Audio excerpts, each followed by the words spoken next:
I hope you're enjoying yourselves. I'm going to talk for a few minutes. We're going to have our little program now. It won't take long. First of all, I want to give a nice warm applause for the band here. Danny Schwartz, Mike Lavoie, and Stan Belmar.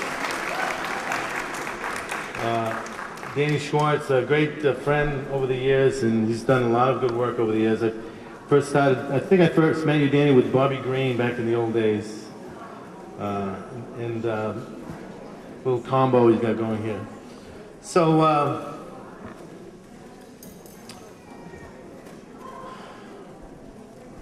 I guess you all know we got the food over here, we got books in the back. The book signing line back there is without me. I apologize for that. I signed a few books, but maybe you guys can take a break at some point, and then when I get back there, we'll continue. I have a lot of people to thank, and I'm going to do that, but before I do that, I'm going to talk a little bit about Abe Landeau. After all, we're here in his memory. We're here to celebrate his life and what he has given us.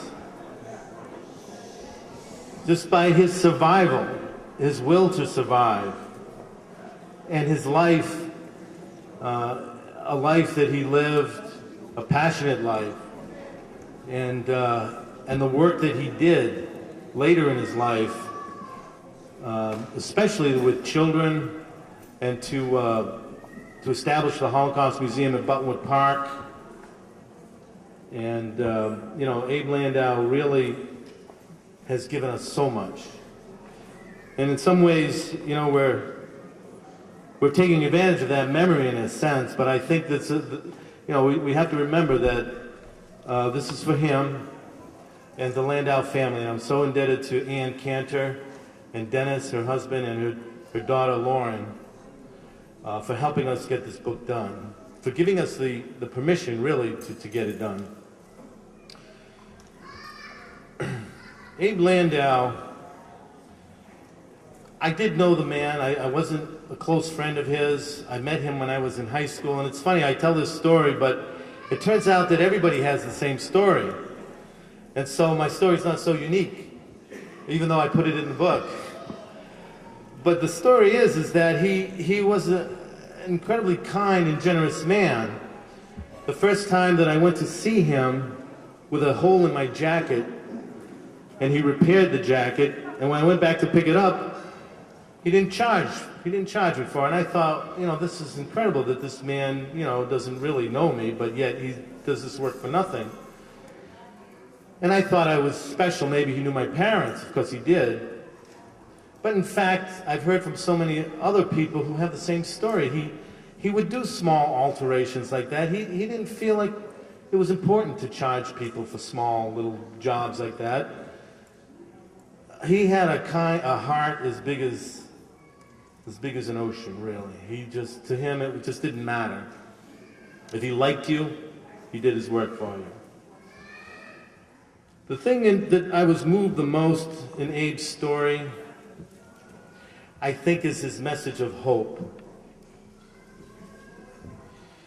Abe said at one time, after being humiliated by the SS, the guards had taken some of the prisoners, the Jewish prisoners in particular, and made them do these very humiliating things. And in one instance, he talks about he said the guards threw sticks in the water, and they had to go like dogs on their knees and go and fetch the sticks for the amusement of the guards. And he told stories, many stories like this, and he said, you know, what could you do? You had to do it. The humiliation was unbelievable for him and so many others, but he said, it didn't matter. He said, you had to have something, really, that you couldn't give them. And the way he expressed it, he said, you find something and you say, I can't give you that. I can't give you that. I will give you everything, but I can't give you that. And I thought, what's he talking about? But what he was saying was that was hope. You cannot take away my hope. And you always have to have hope. You just can't lose it. Now, he had great faith. No question, he was a man of incredible faith. And on top of that faith really was the hope that somehow, he would say, somehow they would come and liberate us. The Russians, the Americans, or the British, they would come and they would bomb or they would liberate our camps. We just cannot lose hope, because once you lose hope, you're done. You're finished. You know, Abe came to America, still a man in great pain. He and his wife, because he had his wife Frida, and they were very much in love. But they came to New Bedford, not being able to speak English. They came here because they said that in the displacement camps, they said that this was a textile city, and Abe put down his trade as a tailor. So that they made the match, New Bedford, textiles, tailor. But he didn't understand why he had come here. And at first, I think he was ambivalent about it. But he grew to love this area, and he became such an important part of the fabric of this city. And so we're grateful for that. And I think when Abe first came here, he did feel a little bit out of place. This was a man whose education was taken away from him, all possessions, and his family had been taken away from him. He'd been stripped of everything. He had nothing. And I think even in the Jewish community in New Bedford when he first arrived, he felt out of place. And that's what happens to somebody when everything has been taken from them. It's hard. It was hard for him to fit in. And really, it wasn't until much later, and when I met him later on in the 1980s, 90s, and he had opened up, and he was never shy about telling his story. He was never afraid to tell his story. What he just needed was people to listen. And people finally began to listen in the 1980s, 1990s. It became more popular to tell the story of the Holocaust. But what Abe Landeau never lost was his spirit.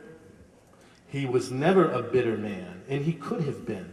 To lose so much, to lose all the opportunity, to lose your family, all of your family, could have made him a bitter man. But he was not a bitter man. And so I want to just keep that, I want you all to keep that in mind when you read this book, that this is not just a story of survival, it surely is, and of struggle, and of great pain, and overcoming pain, but it's really the triumph of the human spirit, and in spite of all that happened, to still have love and hope in your heart. And Abe certainly had that. And that's why it was so important for us to get this job done. And just to say a little bit about our involvement in Spinner Publications, Abe came to see me in the 80s. No, it was actually in the 90s when he came to see me. And we weren't able to do anything with his manuscript, and it wasn't until after he died, and it was brought back to us by Eddie Rudnick, who we're very indebted to. Ed came to see us, and he insisted. And he said, I'll do whatever I have to do to get this book done. It has to get done. Unfortunately, Eddie passed away before we really could get going on it, but this is also for him. And I know Mrs. Rudnick is here somewhere, and we're very thankful for your husband's work. Okay, I want to thank a lot of people.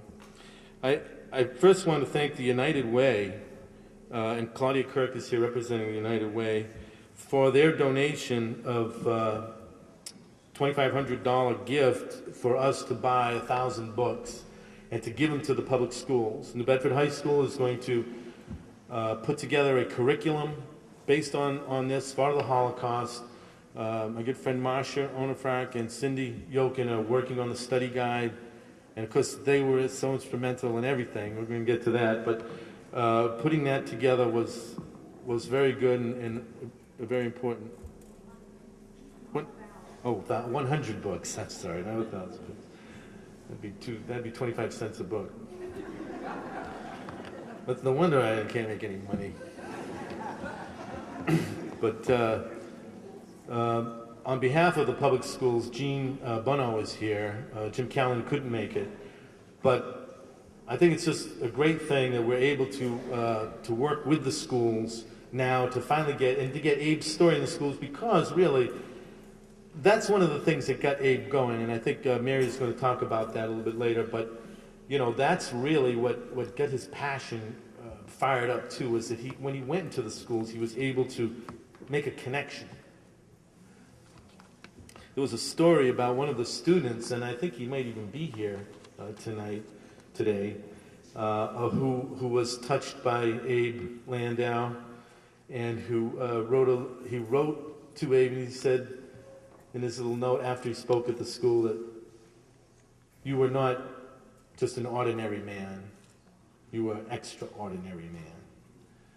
And there was quite a bit more written there as well, but that was John Sousa. I don't know if he's here today, but he decided he wanted to be a part of the book and help support the book. And it's great to hear that students who were touched so many years ago haven't forgotten Abe. I want to thank the Interchurch Council and Reverend David Lima for your donation to this.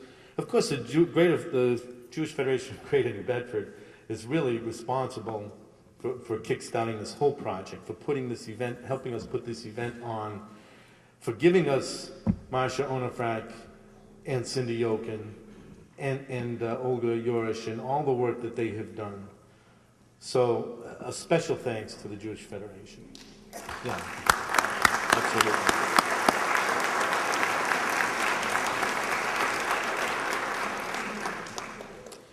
I promised my wife I wouldn't talk too long.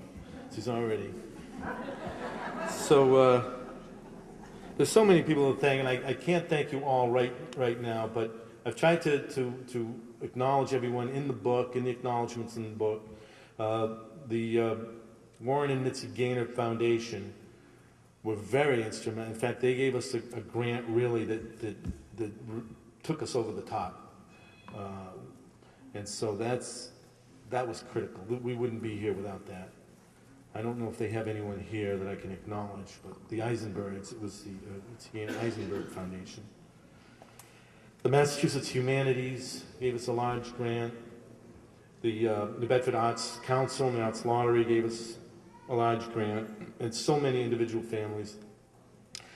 In particular, I want to thank Marsha Onafrak and Cindy Yokin. They did so much, and not just in terms of all the hours, the donations, the money, but just the heart that you gave to this. You gave so much heart. You really never let us down. You didn't let us get discouraged, because this was a tough project. Marsha McCabe wanted me to say a little bit about it, so I've run out of time, but how we really put together this book in terms of the years that it took, and the travel that we had to do, the research that we had to do. You know, one thing that Abe, did in his stories, he was starving to death, right? I mean, he went 5 years as a young boy and as a young man through this ordeal. So when he told his story 30 years later, everything wasn't right in its place. He remembered what happened, but it wasn't always sure of the date, and in some cases, he wasn't sure of the camp. I'll just give you one example. When I called the museum in Buchenwald in Germany, and I said, well, we know he was in Buchenwald, and according to his testimony, he's in Buchenwald, and then he goes to Auschwitz. Well, the person writes back, she says, I love the story you're doing, she says, and I know it's all true. He says, but he couldn't have gone from Buchenwald to Auschwitz. He couldn't have done that because of this, and this, and whatnot. But most important, because the documentation at Auschwitz was so precise, we knew actually which transport he arrived on. We knew where it originated. We knew that it came from Poland, from Poznan province. We knew that it stopped along the way in several cities and camps in southern Poland. And because of his number on his arm, we knew when he arrived, we knew with whom he arrived. We knew a lot of this. So we knew he couldn't have come from Buchenwald. So we've investigated, and we cleaned it all up, found out that in fact, yes, that's right, he came from Gleiwitz to Auschwitz, Auschwitz to Dachau, Dachau to Buchenwald, and back to Auschwitz again. And a lot of the Auschwitz camps were sub-camps. So, you know, you could understand how he could get all this a little bit out of order. So those are the kinds of challenges we had, was to put the story in order, because it's very important when telling the Holocaust that we get it right.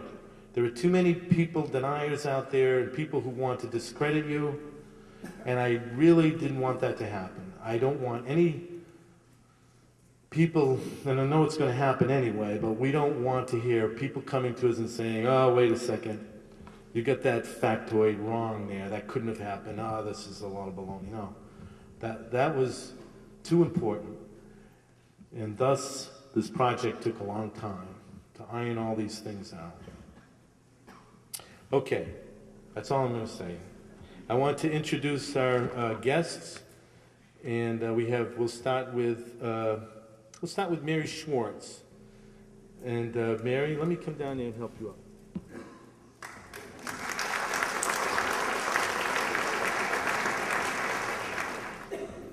When my brother Joe asked me many years ago to go with him to the tailor because he was going to have some suits made, and he'd heard about this wonderful tailor and was anxious to have them made. However, he needed me, and he needed me badly, because he was totally colorblind and knew nothing about material. So I went with him, of course. We went up the stairs, and steep stairs to Abe's place of business. Well, in the course of the measurements and the choosing of the materials and the colors, as my brother, after all, being colorblind, wanted to make sure they'd be becoming to him. In the course of that, we began talking. Of course, Frida was there, quietly sewing, as she always was with Abe, a wonderful helpmate. Anyway, we found out that we had a lot of things in common. One of which was we were all first generation Americans of Jewish faith. Then the second thing was that we had both lost families in the Holocaust. But his loss was no comparison to ours. He had lost his entire family. We had lost it's enough, believe me, 11, 2 grandfathers, a couple of aunts and uncles and cousins. The family part of the family in Eastern Europe was wiped out. That was left there. And in Denmark, I don't know if any of you have heard about how marvelous the Danes were rescuing the Jews by night across the river and having them settle in Sweden, which was neutral. Well, all of them, my family, and there were many, got across at night, and one particular group, that is my Aunt Rachel, Uncle Avram, and their son Rolf, was on the way. He was shaving at night, and of course the boots came up the stairs, and he was caught, the whole family, and they were sent to Theresienstadt. However, their story ended happily. They were in Theresienstadt for 2 or 3 years, I don't remember, and when they came back, their apartment was still there. There was food on the table, the lights were on, and the Danes were there to welcome them. They had held their apartment the whole time. So those 3 survived. Anyway, when the Federation called to ask me to chair up the Holocaust Committee, I said, of course. I had a vested interest, believe me. And so I did. And I thought, what to do? The first thing, I must beef up the committee. And I started to do that. At that time, Rabbi Hartman had just come to town as a rabbi at Avasah, and that was 30 years ago, to be exact. And he came aboard and attended every meeting for the 5 years that I was the chairman. Then I was able to get Steve Fraga because I did have a vision. I had a vision of educating the whole world about the Holocaust because in those days, 30 years ago, not everybody was familiar with it. So as a teacher, I thought perhaps he would give us entrance into the schools. And then, of course, there was Abe, and Abe was the star of the committee, naturally. So anyway, Steve Fraga was a very interesting person. He had a Jewish wife. He was not Jewish, but he had a deep and abiding passion for anything Jewish, Judaism. And when he was on the committee, we sent him along with Abe. When I say we, I'm speaking of the Jewish Federation of New Bedford. To I think it was Philadelphia. They went together, and he came back even more imbued with everything Jewish. So anyway, he has left the city for quite a while now, and I just heard from Rabbi Hartman that he had met him recently and found out that he had converted to Judaism. He had gone to his priest, and he told his priest how he felt, how deeply he felt. And the priest said, if you feel that way, go ahead, do it. And he converted, and he's now vice president of a synagogue. That's just an interesting sidelight. Anyway, the first thing after the committee was formed, and I had 10 or 12 of them, all gung-ho, ready to go. And I thought the first thing to do was to contact the schools. So I called every principal or superintendent from Westport to Rochester. Well, I tell you, it wasn't that easy in those days. A lot of the teachers were not, or principals and otherwise, were not only not familiar, some of them were simply not interested in having a course in the Holocaust, which I was proposing. So then I thought, if not that, maybe they would allow us to send them a speaker. And they said, yes, that they might consider. So I went back to Abe, one of the committee meetings, and I said, they would like speakers at the schools, no courses or anything like that. Would you be a speaker? He said, oh no, I can't, I don't know the language, he said. And besides that, I have a heavy a heavy accent, so that if I did speak, they wouldn't understand me. Well, it took a bit of convincing, not only by myself, but by the committee, to tell him that his accent would be an attribute. It would make his speech more interesting and more fetching to listen to every word.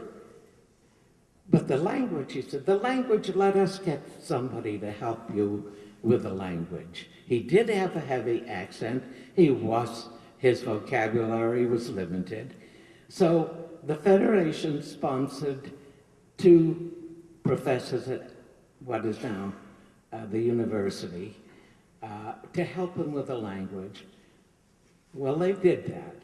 He was still a little cautious, and he became rather proficient. I went over his talk with him, and I said, you've got it made now, Abe. Let's go to it. And the first school that allowed him to come to speak was New Bedford High School. The other teachers and the other schools, when I went to them, I felt I was beating my fists against the wind. They just weren't interested that much.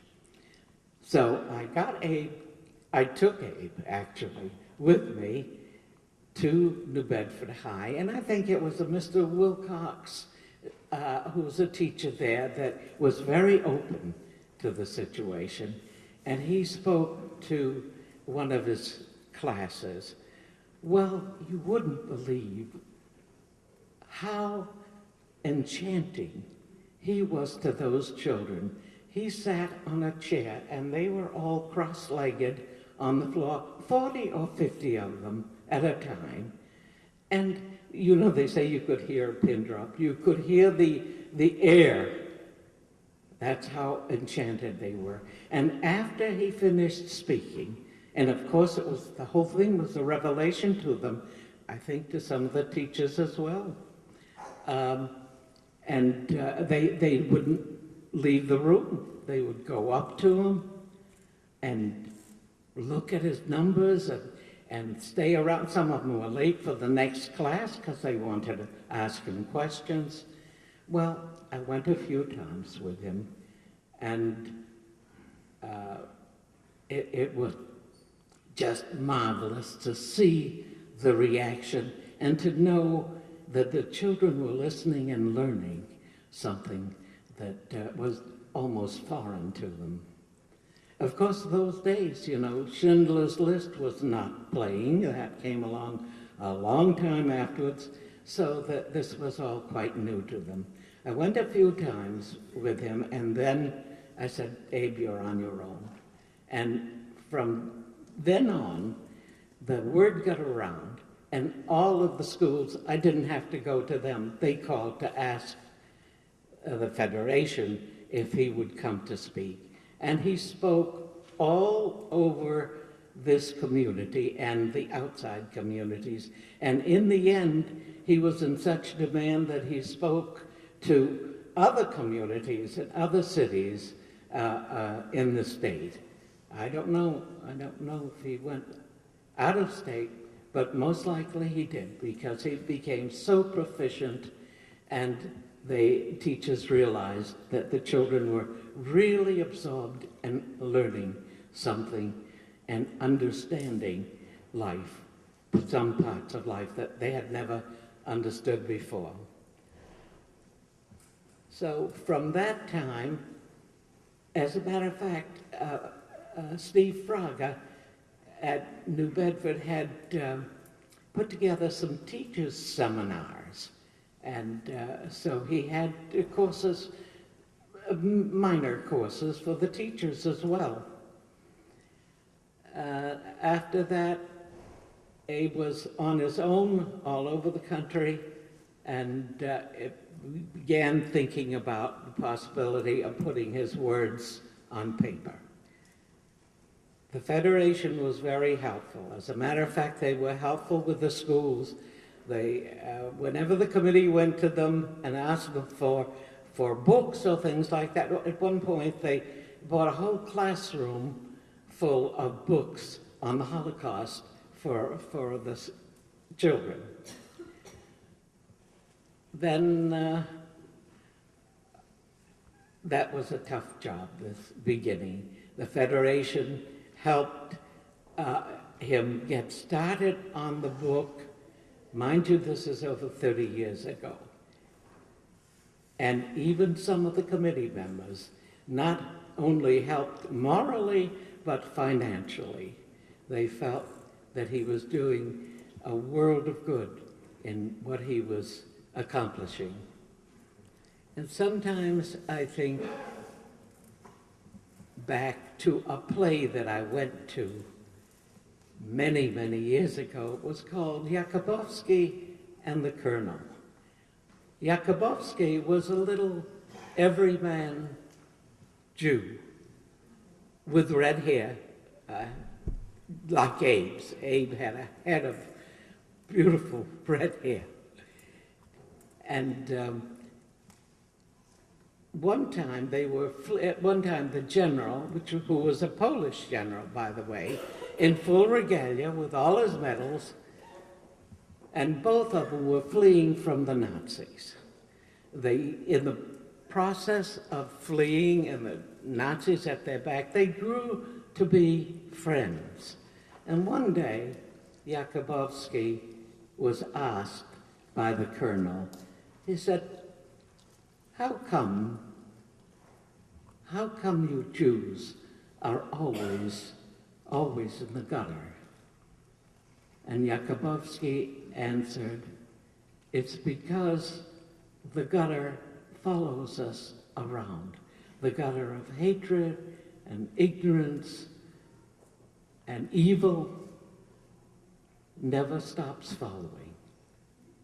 And so Abe, in a way, was helping to stem that ignorance by showing them what happened to him, how he endured these horrific tragedies and still maintained a sense of love and hope and kept on going.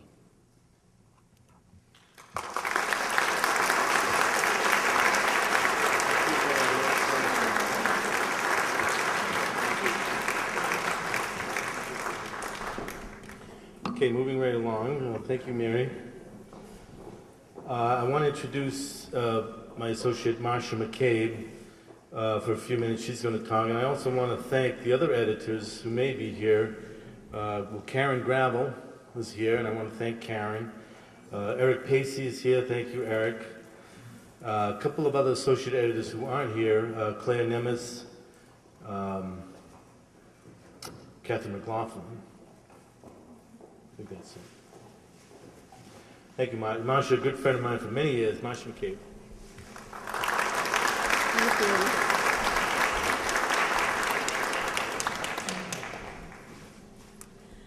I want to thank you all for coming today. It just means the world to us.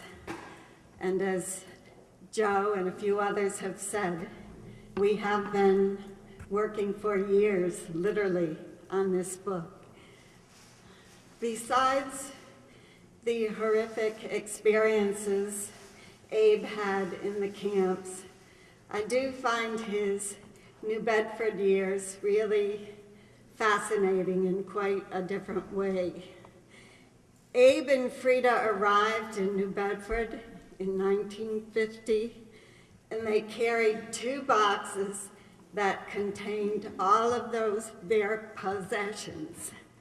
They arrived in New York, and because Abe had said on his immigration papers that he was a presser or did some tailoring, the officials there thought, oh, New Bedford, the textile city, that's where we'll send them. So that Abe and Frida had no idea where they were going. They were given $7. 4 of those dollars took them from New York to Providence, where they transferred. The 3 remaining dollars got them from Providence to New Bedford. And you have to imagine how they must have felt when they arrived with their 2 boxes. They did not know the language. They didn't know the culture. They had no friends. And they were starting their lives over with a great, awful baggage of history. In the weeks and months that followed, because Abe was a great talker, and he did not have command of English yet, of course, and he would actually go over to South Water Street, where all of the Polish vendors had set up their fruits and vegetable carts, and he would yak away in Polish with these street vendors. That's how much he wanted to talk.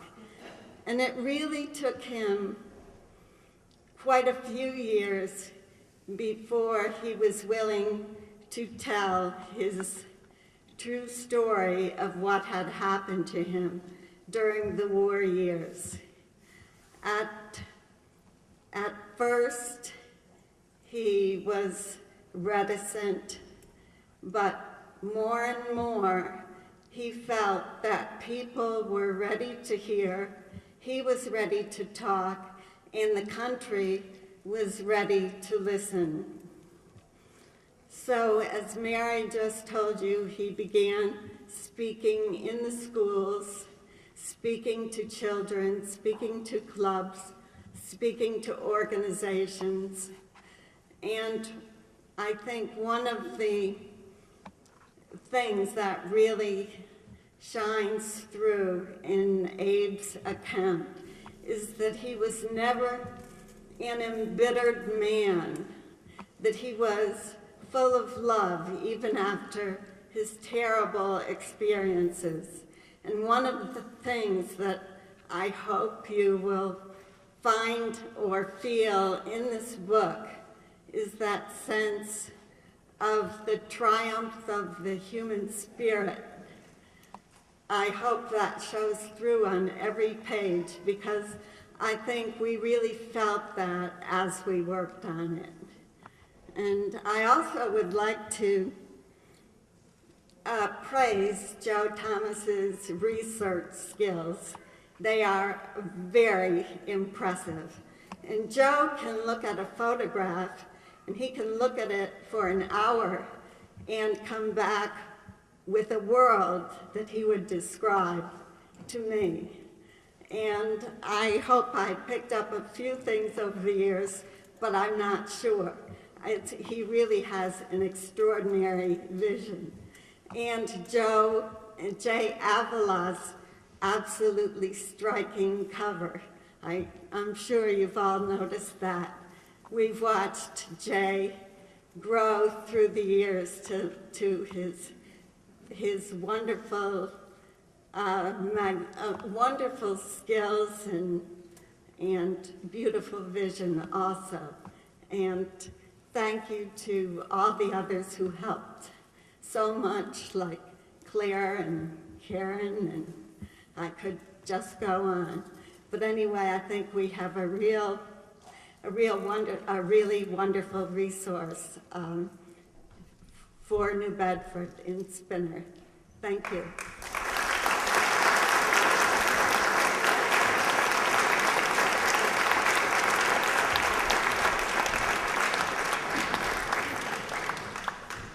Finally, I want to introduce you to a young gal here, Anne Landau Cantor, Abe's daughter.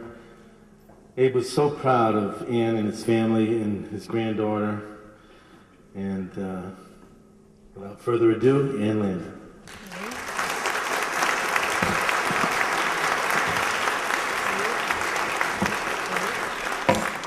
Hello, everyone, and good afternoon.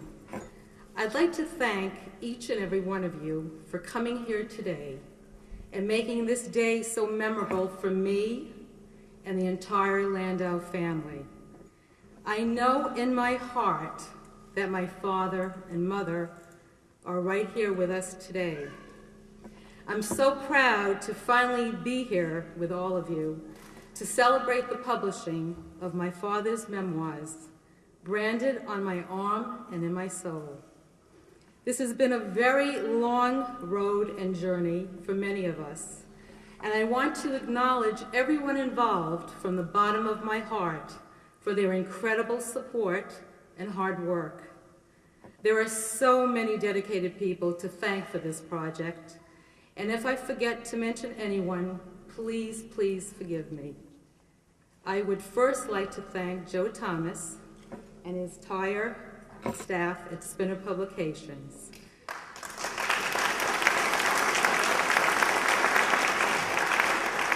I know, Joe, you'll be very happy not to get any more emails from me on a daily basis. Next, everyone at the Jewish Federation of Greater New Bedford, always being there from the very beginning with your generosity. Will Harrop, Olga Yorish, Jim Wilcox, Mary Schwartz, my parents' very dear friend, the late Eddie Rudnick, whose vision was very crucial to this project. And lastly, two incredible women who are here today that I am very grateful to, who never let us down and held our hands through it all. Marcia Onifrak and Cindy Yokin, who is also a very dear friend of my parents.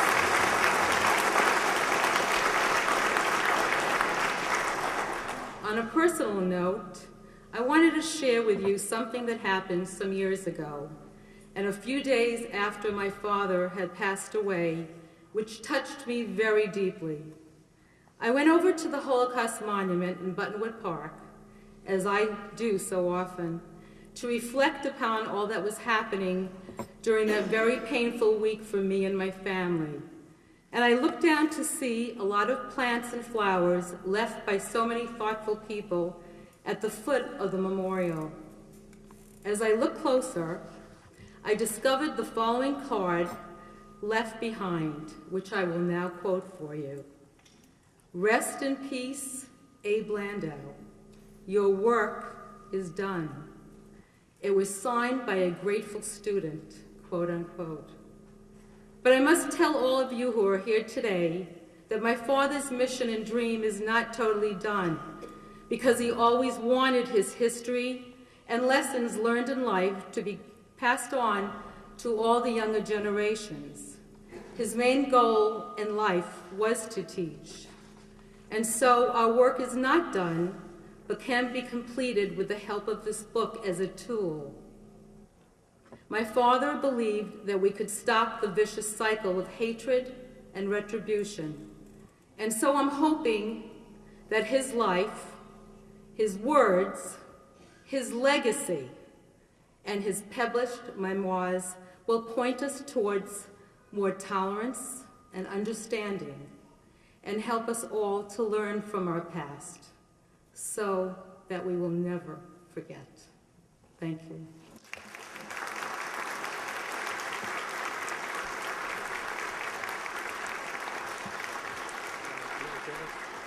Thank you all. I'm just the humble son-in-law, and I'm going to read Lauren's words, because Lauren did some careful preparation, and I really feel bad for Lauren, because she really was looking forward to doing this personally. So Lauren, why don't you just stand, show everyone who you are.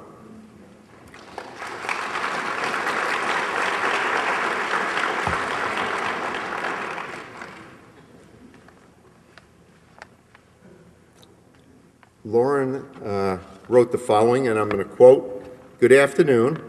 For those of you who do not know me, I'm Abe Landau's granddaughter, actually Abe Landau's only granddaughter, and I am very happy to be here today with all of you. This is an amazing day for me, and I feel very lucky and honored to be able to help share my grandpa's dream. Getting Branded on My Arm and In My Soul published was a lifelong dream for my grandpa that then became my dream. Our dream together has been fulfilled today, and I know that he is proud and happy about everyone who helped to make this possible. I personally would like to thank Joe Thomas and the whole staff at Spinner Publications, the Jewish Federation, Cindy Yokin, Marcia Onifrak, and everyone else that I don't want to slight or leave out, but I can't mention everyone, for making this book a reality. I want to thank all of the book's contributors, my friends, and my family for being here to celebrate with me today. I will always remember sitting with my grandpa and him teaching me how every person was equal, special, and important. Through all of the horrors that he went through, he did not become jaded and still taught me that it didn't matter what race or religion you are, and he did not want to discriminate or differentiate. He always treated everyone equal. Everyone is beautiful, he would say. He also met my grandma, who is beautiful, and their love for each other was very strong, absolutely incredible. No matter where they went or who was there, you could always feel the love they had for one another. They were beautiful together, and they both felt strongly about treating others equally. The love they shared for me shaped me into who I am today and helped me to have such strong views of equality. And now Lauren and I picked out a special passage, give you a little preview from the book, special meaning and feeling to us about Abe and all his travails. It's just going to read this quote unquote. I am one of the fortunate ones. I survived Hitler's final solution, but my travelogue is a sojourn through hell. I was 17 when I was driven from our home and denied my youth, my religion, and eventually my entire family. Imprisoned in 13 different labor and concentration camps, shaved from head to toe, dressed in a zebra suit, I worked long hours at hard labor, eating only bread and watered-down soup, sleeping in bunks with dirty straw, lice, and vermin.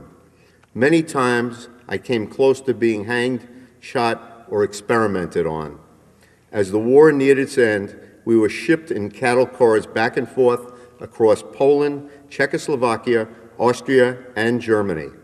I survived the death march from Auschwitz to Gleiwitz and a death train from Elrich to Bergen-Belsen. Most Americans do not believe genocide could happen here with our long tradition of freedom and democracy. With this, sadly, I disagree. I believe the possibility of genocide exists in all populations, for the potential is rooted in human nature. The Holocaust must not be forgotten, not just for the sake of the Jews, but for all of humanity. If civilization is to survive, mankind must learn to recognize evil when it first appears and halt it before it spreads like the Nazi epidemic. We must speak up and teach in our synagogues, churches, mosques, and schools, and insist that the world not forget or deny what was done. I say to all, let the recollection of the Holocaust ignite respect, love, and understanding in our souls for every human being, regardless of race, religion, or nationality. Thank you all.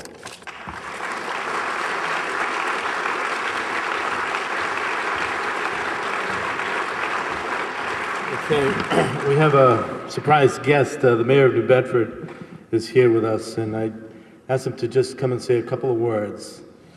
And I want to thank my staff, but in particular Jay Avila. Jay, I'm sorry I didn't mention you before, but I could not have gotten anything done without my right-hand man, Jay Avila. And let's give him an applause, please.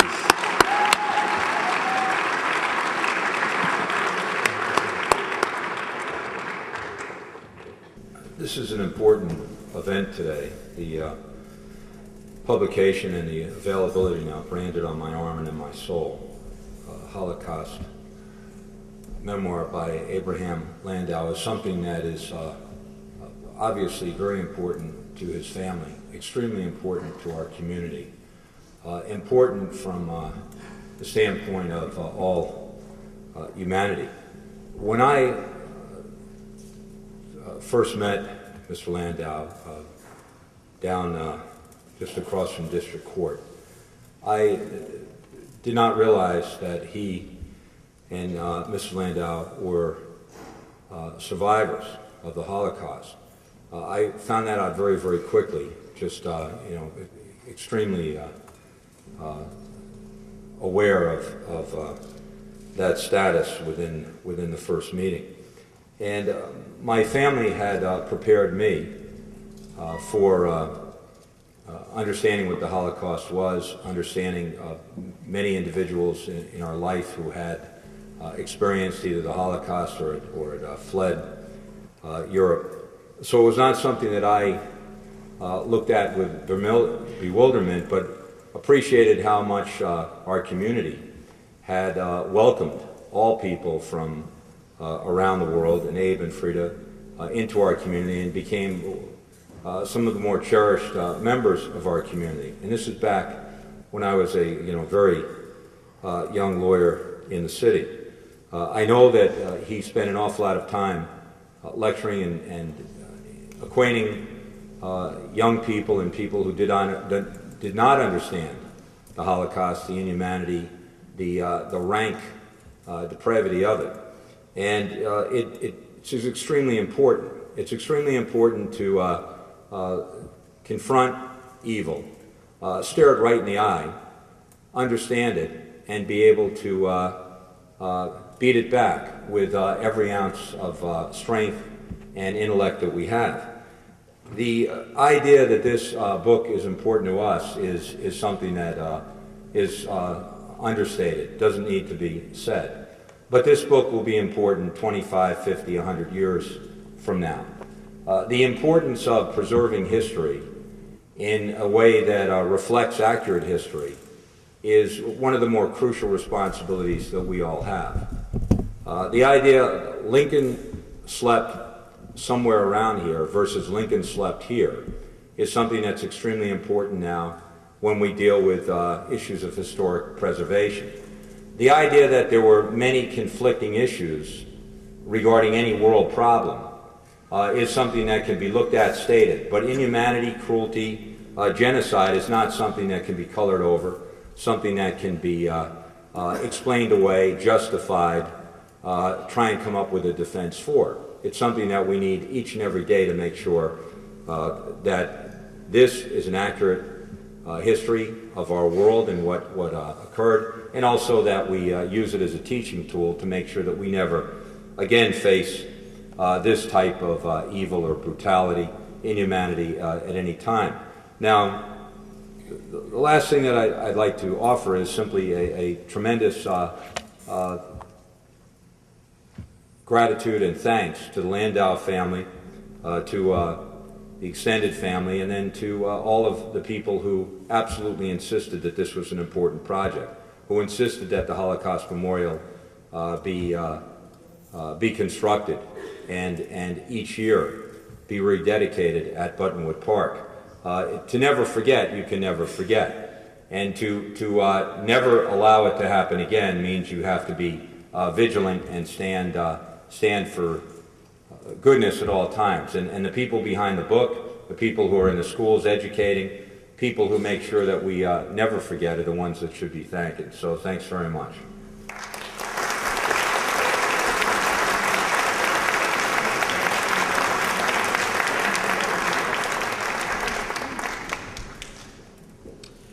Okay, we still have a lot of food to finish up over here. I think we're going to bring out some more food, or not? Are we done with food?